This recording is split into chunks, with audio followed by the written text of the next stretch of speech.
Hello everyone, स्वागत है आपका इस प्यारे से यूट्यूब चैनल पे। मेरा नाम है शौर और मैं बीएससी नर्सिंग थर्ड ईयर का स्टूडेंट हूँ। तो आज का हमारे इस वीडियो में हम बात करेंगे न्यूट्रिशन और जो हमारा न्यूट्रिशन का जो मतलब सिलेबस है उसके बारे में। इसके साथ साथ हम लोग बात करेंगे इसके पैटर्न में कि कैसे आप क्वेश्चन पेपर लिखोगे, ठीक है। साथ में आप कैसे टाइम मैनेजमेंट करोगे, कितने क्वेश्चन के लिए कौन सा पेज कितना छोड़ना है, और इसके साथ साथ जो आप क्वेश्चन अटेम्प्ट करोगे उसका पैटर्न क्या रहेगा, ठीक है। तो चलिए स्टार्ट करते हैं। पैटर्न बहुत ज़्यादा मैटर करता है इस सब एग्ज़ाम्स में। तो एकेडमिक पेपर कैसे आपको लिखना है इस सब में बात करेंगे, ठीक है। मेनली आपके अलग अलग जो चैप्टर्स है उसमें मैं अगर इम्पोर्टेंट टॉपिक्स की बात करूँ तो इम्पोर्टेंट चैप्टर्स की अगर हम बात करें तो इसमें जो भी आपके जो चैप्टर्स हैं, जो कि जैसे शुरुआती जो चैप्टर्स हैं उससे आपके लॉन्ग क्वेश्चन आते हैं। जैसे कि कोई भी पिछले साल जिससे आया था वो हमारा इंट्रोडक्शन टू न्यूट्रिशन था। इसमें फूड और हेल्थ से रिलेटेड सब कुछ आया हुआ था। ये हमारा 15 मार्क्स के लिए था, ठीक है। 15 या 10 मार्क्स के लिए था, ठीक है। इसमें इसमें जो अलग अलग जो इम्पोर्टेंट टॉपिक्स हैं उसके बारे में अगर बात करें तो ये हमारा 12 नंबर चैप्टर है, जो कि आपका न्यूट्रिशनल प्रोग्राम है। उससे हर साल एक 5 नंबर का क्वेश्चन आता है। तो ये आपको पूरा अच्छे से तैयार करना है। साथ में आपके अलग अलग जो भी चैप्टर्स हैं, जैसे कि फैट लिपिड आ सकता है, फैटी एसिड्स आ सकते हैं, बैलेंस डाइट आ सकता है। ये सब आपके इम्पोर्टेंट टॉपिक्स हो गए, ठीक है। अब आपको लिखना कैसे है, पेपर कैसे मतलब कवर करना है, ठीक है, इसके बारे में बात करेंगे। पहले तो आपको सारे के सारे जो सिलेबस है उसको कम्प्लीटली कवर करना है। जो भी टॉपिक्स है उसको अच्छे से पढ़ना है। जो भी इसमें टॉपिक्स दिए हुए हैं, जो कि मेन फोकस अगर करना है तो कार्बोहाइड्रेट, प्रोटीन हो गया, विटामिन सी, ये सब सबके आरडीए और उसके जो सोर्सेज होते हैं, साथ में रोल ऑफ नर्स को देख लो, कौन से डिजीज कंडीशंस होते हैं वो सब देख लो। ये सब बहुत ज़्यादा इंपॉर्टेंट है और इससे आप मतलब और ज़्यादा लिख सकते हो, ठीक है। तो इस तरीके से आप तैयार करो। अब कुकिंग मेथड है तो कुकिंग मेथड और जो भी फूड प्रिवेंशन है वो इम्पोर्टेंट है। माल न्यूट्रिशन, पीईएम जो है वो लॉन्ग में आता है, ठीक है। ये सब आप देख सकते हो। इसके बाद से लास्टली आप थेराप्यूटिक डाइट दे सकते हो, जैसे कि अलग अलग जो भी डाइट होते हैं डिजीज कंडीशन के हिसाब से, ठीक है। अब आप वो फॉलो अप करोगे कैसे, एग्जामिनेशन के कोई भी क्वेश्चन आ रहा है तो उसको कैसे आप फॉलो अप करोगे, तो देखते हैं। पहले आप मान लो कि कोई भी मतलब आपका विटामिन आ गया, ठीक है। विटामिन में पहले आप इसको इंट्रोडक्शन लिखोगे, ठीक है। देन डेफिनेशन, इसका विटामिन जो भी होगा उसका डेफिनेशन लिखोगे। मान लो कि फैट सॉल्युबल विटामिन है तो उसके बारे में लिखोगे कि हाँ फैट सॉल्युबल ये होता है, उसके अंदर ये विटामिन होती हैं, जो भी टाइप है, क्लासिफिकेशन है इसके अलग अलग फैट सॉल्युबल के, तो वो लिखोगे। सोर्सेस क्या रहेंगे, अलग अलग जो विटामिन है उसके सोर्सेस लिखोगे। देन इसके आरडीए पे जाओगे। इसी पैटर्न में आपको लिखना भी है पेपर में। आरडीए पे जाओगे कि आरडीए ये आपके मतलब रिकमेंडेड डाइटरी अलाउंस जो होती है वो आपका ये होता है, इतने से इतने ग्राम चाहिए होता है, ठीक है। फंक्शंस क्या होते हैं, कौन से विटामिन कौन से फंक्शंस करते हैं, उसका डिफिशियंसी से कौन कौन से डिजीज होती हैं, और लास्टली आप नर्सिंग रूल दिखाओगे और हेल्थ इंपॉर्टेंस दिखाओगे, ठीक है। तो एक बार और मैं रिकॉल करता हूँ, कोई भी अगर क्वेश्चन आता है तो इसी आपको पैटर्न में लिखना है, ठीक है। आपका जो मतलब चैप्टर जैसे कि प्रोग्राम वाले को छोड़ के बाकी सारे ही चैप्टर्स आपको टॉपिक्स इसी ही पैटर्न में लिखना है। फैट हो, विटामिन हो, प्रोटीन हो या फिर कार्बोहाइड्रेट हो, सबको, ठीक है। तो इसमें पहले आप इंट्रोडक्शन लिखोगे, देन डेफिनेशन लिखोगे, टाइप्स जो है वो लिखोगे, सोर्सेस क्या होता है वो लिखोगे। अब अगर आगे देखें तो इसमें आरडीए मतलब रिकमेंडेड डाइटरी अलाउंस लिखोगे। और एक और चीज़ हाँ, सोर्सेस तो लिख दिए हैं, ठीक है। इसके बाद से फंक्शंस लिखोगे, डिफिशियंसी इससे क्या होता है, कौन कौन से डिजीज़ होती है वो लिखोगे। लास्टली आप मतलब ये नर्सिंग रोल और हेल्थ इम्पोर्टेंस लिख के कंप्लीट करोगे। कंक्लूजन वैसे लिखने की ज़रूरत नहीं है, ठीक है। इस तरीके से आप कंप्लीट करोगे। जो भी आप अगर कोई भी मतलब क्वेश्चन लिख रहे हो पॉइंट वाइज फॉर्मेट में हेडिंग डाल के लिखोगे, बोल्ड जो लेटर्स में अंडरलाइन करके हेडिंग्स डालोगे, ठीक है। जैसे कि आरडी है तो अच्छे से लिखोगे। ड्रॉ अगर पॉसिबल हो तो आप उसमें मतलब बहुत सारे जैसे कि टॉपिक्स हैं, जैसे कि ये सारे टॉपिक्स हैं।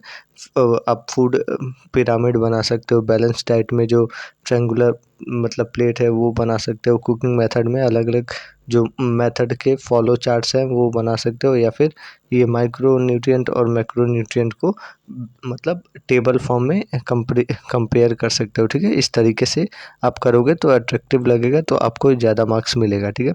अब हम इसके आगे बात करें तो निमोनिक्स हो सकते हैं अलग अलग जो कि मेमोराइज कर सकते हो, जैसे कि फैट सॉल्युबल के लिए हो। वैसे तो ये उल्टा पुल्टा दिया हुआ है, ए डी की के ई हम लोग ऐसे याद करते हैं, तो ए डी के ही हो गया। अब इसके फंक्शन, प्रोटीन और फंक्शन की बात करें तो ब्रेस्ट हो गया, जिसमें हमारा मतलब ये बिल्ड हो गया, एंजाइम हो गया, एंटीबायोटिक, ये स्ट्रक्चर और ट्रांसपोर्टेशन हो गया, ठीक है। तो ये इस तरीके से आप याद करोगे। टाइम मैनेजमेंट की बात करें तो लॉन्ग, वैसे आपका लॉन्ग पाँच पाँच, सॉरी ये तो मैं बायोकेमिस्ट्री की बात कर रहा था।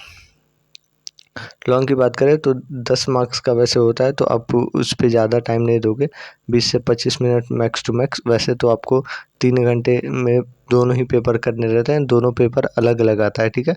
2 कॉपियाँ मिलेंगी आपको 32-32 पेज की, तो आपको एक कॉपी में एक चीज़ लिखना होगा, ठीक है।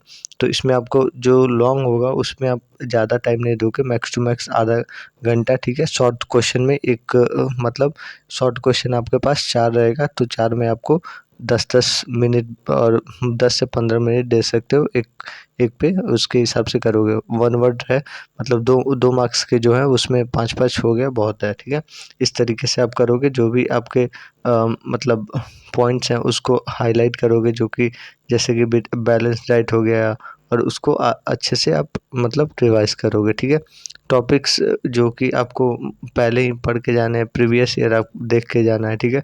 इसके बाद से डेफिनीशन, हाँ, डेफिनीशन जो है वो सबसे ज़्यादा अच्छा इम्पैक्ट छोड़ता है। कोई भी अब मतलब कोई भी टॉपिक लिख रहे हो, जैसे कि आप अगर इंट्रोडक्शन में, वैसे तो इंट्रो हम दे रहे हैं, डेफिनेशन में जो होता है डेफिनेशन प्रॉपर ब्रैकेट करके, जैसे आप मान लो कि ये आपका डेफिनेशन है, तो प्रॉपर ब्रैकेट करके ऐसे दोनों तरफ से उसको कंप्लीट करोगे, और ताकि वो अच्छा लगे और देखने में भी अच्छा लगे, ठीक है। इंट्रोडक्शन और डेफिनेशन पे मस्ट आपका ध्यान होना चाहिए। ये अगर दोनों अच्छे से लिखा तो बहुत अच्छी कॉपी लिखी जाएगी, ठीक है। तो इस तरीके से आप तैयार करना, ठीक है। अब ड्यूरिंग एग्जामिनेशन क्या करना है, पहले तो सारे क्वेश्चंस को पढ़ना है, आंसर करना है, जो भी आंसर आपको आ रहा है उसको पहले मतलब टिक कर लेना है, उसके हिसाब से आपको करना है, ठीक है। अब एग्जाम्पल्स भी नर्सिंग रिलेटेड देने हैं, कोई भी आप इतना ज़्यादा परेशान नहीं होना है, ठीक है। अब हम बात करें तो पहले तो आपको डीप ब्रीथ लेना है, कोई भी आपको पहले तो शांत रहना है, और शांत रह के जो भी मतलब दिमाग में है वो सारी चीज़ें लिख देना है, ठीक है। इसके ये हमारा ऐसे रहेगा, ठीक है। अब हम बात करेंगे कुछ मतलब पॉइंट्स की, ऐसे बात करेंगे जैसे कि आपका वैसे तो ये एग्ज़ाम बहुत इजी है, लेकिन आप बहुत ज़्यादा मतलब इसमें घबराना ही नहीं होता, जो मिलती है दोनों कॉपियों में अलग अलग मतलब 32-32 पेजेस रहते हैं। वैसे तो देख के यही बहुत सारे लोग घबरा जाते हैं, ठीक है। तो जैसे कि आपका जो न्यूट्रिशन वाला पार्ट होता है, न्यूट्रिशन वाला जो पार्ट होता है वो इजी होता है, ठीक है। न्यूट्रिशन वाले पार्ट में इजी होता है, और इसमें लोग ज़्यादा टाइम दे देते हैं, तो इसमें ज़्यादा टाइम नहीं देना है, ज़्यादा से ज़्यादा आप 2 घंटे देना। तब बायोकेमिस्ट्री का जो पार्ट होता है, बायोकेमिस्ट्री का बहुत ज़्यादा मतलब लेंदी और टफ माना जाता है, ठीक है। तो इसमें आपको मतलब 1 से 1 घंटा 25 मिनट तो देना ही है, ताकि आपका पेपर जो है अच्छे से हो, ठीक है। बायोकेमिस्ट्री के लिए भी मैं एक अलग से वीडियो बनाऊंगा, ठीक है, उसको आप देख लीजिएगा। न्यूट्रिशन के लिए ये है, ठीक है। प्रॉपर जो क्वेश्चंस हैं उसको आप हेडिंग और अंडरलाइन करके लिखना। इसके साथ साथ जो भी मतलब फर्दर मैंने ये सारे टॉपिक्स जो बताए वो आप प्रॉपर मेंशन करना, जैसे कि इंट्रोडक्शन, डेफिनेशन, टाइप्स, जो सोर्सेस होते हैं उसके, वो साथ में आरडीए और डिफिशियंसी, फंगी, ये सब सॉरी फंक्शन और नर्सिंग रोल, ये सब कुछ आप लिखोगे, और ताकि आपका जो क्वेश्चन पेपर है वो प्रॉपर तरीके से अट्रैक्टिव लगे, ठीक है। ये जो भी पॉइंट्स हैं और टॉपिक्स हैं वो आपको अच्छे से तैयार कर लेना है। इसमें ऐसा कुछ मतलब इम्पोर्टेंट नहीं बता सकते हैं, क्योंकि पेपर जो है वो कहीं से भी कुछ भी डिज़ाइन हो जा रहा है, लेकिन आपका जो प्रीवियस ईयर है वो उससे बहुत ज़्यादा रिपीट हो रहा है। तो आप एक बार प्रीवियस ईयर जो आपका मतलब 2024 का छोड़ के मतलब 2023 और 22 का देख सकते हो, क्योंकि उससे बहुत ज़्यादा रिपीट हो रहा है, ठीक है? तो ये सब आप देख लो, और प्रीवियस ईयर देखने का आपके पास 2 मतलब फ़ायदे हो जाएँगे, जैसे कि क्या क्वेश्चन्स आते हैं, कैसे क्या पैटर्न रहता है, ये पता चल जाएगा। और दूसरा इसके साथ-साथ मतलब ये पता चलेगा कि टाइम मैनेजमेंट कैसे करना है, पेपर पैटर्न हमें कैसे अटेम्प्ट करना है, ठीक है? तो अगर आपको ये वीडियो अच्छी लगी हो तो लाइक करना, चैनल को भी सब्सक्राइब करना, और मिलते हैं नेक्स्ट वीडियो में। और आपको मतलब अलग-अलग जो भी साल के पेपर्स हैं वो आपको वीडियो मिल जाएगा। तो मिलते हैं नेक्स्ट वीडियो में, अभी के लिए thank you, have a good day. मिलते हैं नेक्स्ट वीडियो में। All the best for examination.